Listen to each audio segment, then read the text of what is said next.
আমার পাশে যিনি বসে আছেন তিনি একজন শহীদের মা, তিনি হচ্ছেন শহীদ আহনাফের মা। আহনাফ ছিল বিএএফ শাহিন কলেজের একাদশ শ্রেণীর ছাত্র। গত 4 আগস্ট সে মিরপুর 10 নম্বরে শহীদ হয় এবং তার মা খবর পেয়ে শহীদ হওয়ার কিছুক্ষণ আগ পর্যন্ত সে মায়ের সাথে কথা বলেছে।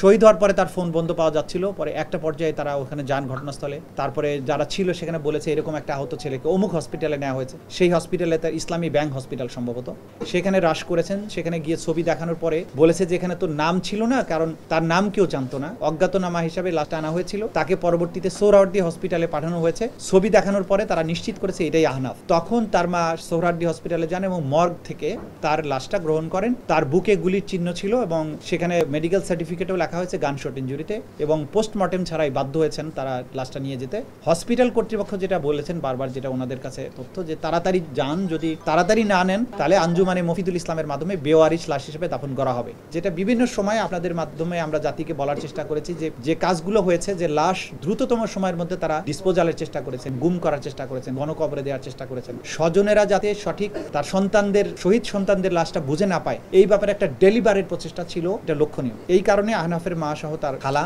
তারা এসেছেন আজকে এখানে, অভিযোগ দায়ের করেছেন। তাদের এই অভিযোগে তারা সুনির্দিষ্টভাবে কোনো আসামির নাম তারা বলেননি। তারা বলেছেন এই সরকার, শেখ হাসিনা সহ প্রধানমন্ত্রী, তার মন্ত্রী পরিষদ, তার পুলিশ বাহিনী এটা করেছে। আমরা ঘটনাস্থলে যেহেতু ছিলাম না, আমরা এই সরকারের যে যারা এই অপরাধের সাথে যুক্ত তদন্ত করে যেন তাদের বিরুদ্ধে ব্যবস্থা গ্রহণ করা হয়। একই সাথে বিএএফ শাহিন কলেজের ছাত্রছাত্রীরাও আমাদের সাথে যোগাযোগ করেছে। তারা এই যেহেতু সেনাবাহিনী বা বিমান বাহিনী নিয়ন্ত্রিত একটা কলেজ, সেখানকার ছাত্রছাত্রীরা নানানভাবে রেস্ট্রিক্টেড বলে তারা নিজেদেরকে মনে করে।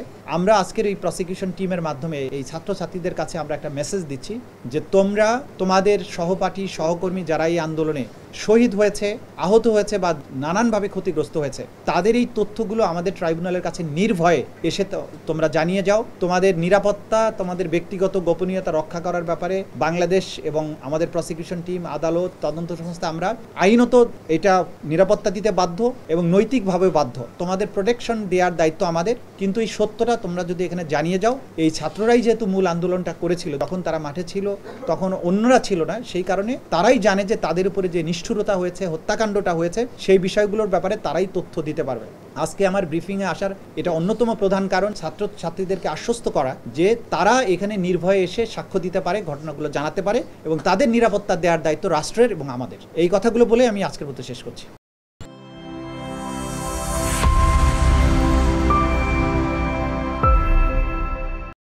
আজকে কথা বলার উদ্দেশ্য হচ্ছে দুটা। একটা হলো যে এই যে আমাদের আন্তর্জাতিক অপরাধ ট্রাইব্যুনালের যে মূল ভবনটা ছিল, সেটা আপনারা জানেন যে ইতিমধ্যে সেটাকে সংস্কারের জন্য ছেড়ে দিয়ে আমরা এখানে অস্থায়ী ভিত্তিতে এই টিন শেড বিল্ডিং এ যে কাজটা চলছে, নজরে এনেছি সরকারের যে এই বিল্ডিংটি আন্তর্জাতিক মানের বিচার করার উপযোগী নয়। তো যেহেতু গোটা দুনিয়ার নজরে থাকবে এই বিচার প্রক্রিয়াটা, কাজে এই বিচার প্রক্রিয়ার মধ্যে যে ফ্যাসিলিটিস গুলো আছে সেগুলো যাতে খুব ভালো মতো দুনিয়ার কাছে, সেজন্য আমরা বলেছি যে মূল ভবনটার সংস্কার প্রয়োজন। গতকালকে আমরা মাননীয় পূর্ত মন্ত্রণালয়ের যিনি উপদেষ্টা, ওনাকে আমরা বিষয়টা জানাই এবং তিনি তাৎক্ষণিকভাবে প্রধান প্রকৌশলী সহ তার ইঞ্জিনিয়ারিং টিমকে ডাকেন এবং ওনাদেরকে নির্দেশ দিয়েছিলেন আজকে এই ট্রাইব্যুনালে এসে এই বিষয়টি সরেজমিনে পরিদর্শন করার জন্য। তারই অংশ হিসেবে আজকে প্রধান প্রকৌশলী, তাদের প্রধান স্থপতি এবং বিভিন্ন ইঞ্জিনিয়ারিং ডিপার্টমেন্টের প্রকৌশলীগণ তারা এসেছিলেন। তাদের সাথে নিয়ে আমরা পুরাতন ভবনটি পরিদর্শন করেছি, কোথায় কোথায় সমস্যা আছে, কোথা থেকে ছাদ থেকে ধসে পড়ছে অথবা কোথায় পানি পড়ছে, যে সমস্ত ফ্যাসিলিটিস এবং অ্যামিনিটিসের বিষয়গুলো আছে,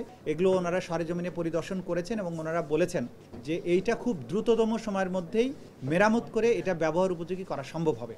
মেরামতের কাজটা দ্রুত সম্পন্ন করে ট্রাইব্যুনালের যাবতীয় কার্যক্রম ওই মূল ভবনে স্থানান্তর করা যায়, সেইটার ব্যাপারে আমরা জোর দিয়েছি এবং ওনারা আশ্বস্ত করেছেন খুব দ্রুততম সময়ের মধ্যে এটা করতে পারবেন। যতদিন পর্যন্ত মূল ভবনে বিচার কার্য স্থানান্তরিত না হচ্ছে, ততদিন পর্যন্ত এই ভবন যেটা এখন ব্যবহৃত হচ্ছে সেটাতে বিচার কার্য পরিচালনার ক্ষেত্রে আর কি কি অসুবিধা আছে সেগুলো আমরা খুঁজে খুঁজে দেখলাম। প্রয়োজনীয় পরামর্শ তাদেরকে আমরা দিয়েছি কিছু পরিবর্তন এখানে করার জন্য। সেগুলো করার মাধ্যমে এইখানে যতক্ষণ পর্যন্ত ওইখানে না যাওয়া যাচ্ছে, এইখানে যাতে ঠিকঠাক মতো কাজকর্ম করা যায়, পরিকল্পনা তাদের দিয়েছি এবং সেই ব্যাপারে তারা বাস্তবায়ন শুরু করবেন আগামীকাল থেকেই আমরা আশা করছি। সেক্ষেত্রে 3 থেকে সর্বোচ্চ 4 মাস সময় লাগবে এটা বলেছেন। অস্থায়ী যে আদালত যে ভবনটা আছে সেখান থেকে কার্যক্রম চালানো সম্ভব। যখন মূল বিচার পর্বটা শুরু হবে সেই সময়টাতে ওই বিল্ডিংটা দরকার হবে। এটা জাতীয় এবং আন্তর্জাতিক সব দৃষ্টি এখানে পড়বে। সেই কারণে ন্যায় বিচার এনশিওর করা যেমন আমাদের প্রধান লক্ষ্য, পাশাপাশি এখানকার পরিবেশ নিশ্চিত করা, এই পর্যন্ত যাদেরকে এখানে বিচার করা হয়েছে, যাদেরকে এখানে রাখা হয়েছে, তাদের সাথে যে আচরণ করা হয়েছে যে ধরনের ফ্যাসিলিটিতে এখানে রাখা হয়েছে এটা আসলে মানবাধিকারের লঙ্ঘন। আমরা চাইবো এই ট্রাইব্যুনালে যারাই বিচারের জন্য আসবেন, বিচার প্রার্থী হোক অথবা আসামি পক্ষ হোক, তাদের কারো প্রতি যেন অমানবিক আচরণ না হয়। হাজতখানায়, জেলখানায় তাদের যে ফ্যাসিলিটিস সেটা যেন জাতীয় এবং আন্তর্জাতিক স্ট্যান্ডার্ড বজায় থাকে, তাদের মানবাধিকার, তাদের মৌলিক অধিকার যাতে সুরক্ষিত থাকে সেরকম একটা